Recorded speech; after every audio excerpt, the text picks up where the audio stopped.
টানা বৃষ্টি ও পাহাড়ি ঢলে তলিয়ে গেছে নেত্রকোনার হাওরের ধান। একমাত্র ইরি বোরো ফসল হারিয়ে দিশেহারা কৃষকরা। তারপরও আশা ছাড়েনি তারা। কষ্ট করেই পানির মধ্যে ধান কাটছেন কৃষকরা।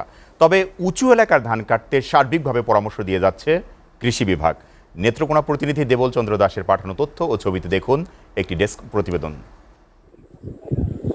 বৈশাখের শুরুতে হাওরে ধান কাটা শুরু হলেই কৃষকদের মাঝে দেখা দিত উৎসব আমেজ। হাওরের সকলে মিলে দিনে ধান কাটা আর রাতে চলত মাড়াই।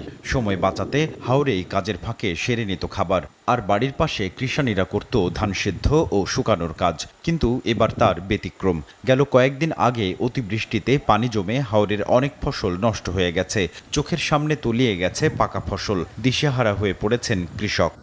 ধান তো কাটন লাগবো, না কাটলে তো কায়াম করতে খাওয়ার তো নেত্রকোনা শহরে পূর্ব চাষ লইয়া খাইলাদি টানা মোহনগঞ্জ মদন টানা তিন টানা শেষ। যে কারণে একটা কৃষক এই ফানির মধ্যে লামিয়া ধান কাটার মতো পরিবেশ নাই, আর ঝুঁকের পরিমাণটা খুব বেশি।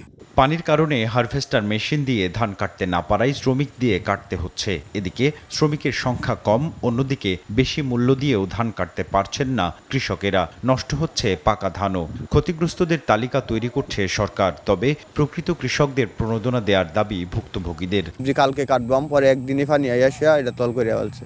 অনুদান যদি কোনো সরকার থেকে আসে, ওরা যদি পায়, ঠিক আছে, তাই লাগে এটা কার্যকর হোক। ফসল কাটতে স্থানীয় জনপ্রতিনিধি সহ সকলকে নিয়ে চেষ্টা অব্যাহত রয়েছে বলে জানিয়েছেন এই কর্মকর্তা।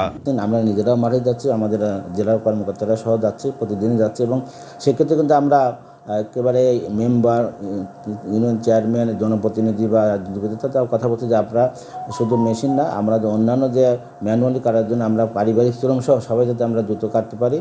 এবছর জেলায় 1,85,547 হেক্টর জমিতে বোরো আবাদ হয়েছে। এর মধ্যে শুধু হাওর এলাকায় আবাদ হয়েছে 41,063 হেক্টর জমিতে, যার মধ্যে ক্ষতিগ্রস্ত হয়েছে প্রায় 9,500 হেক্টর ফসলি জমি।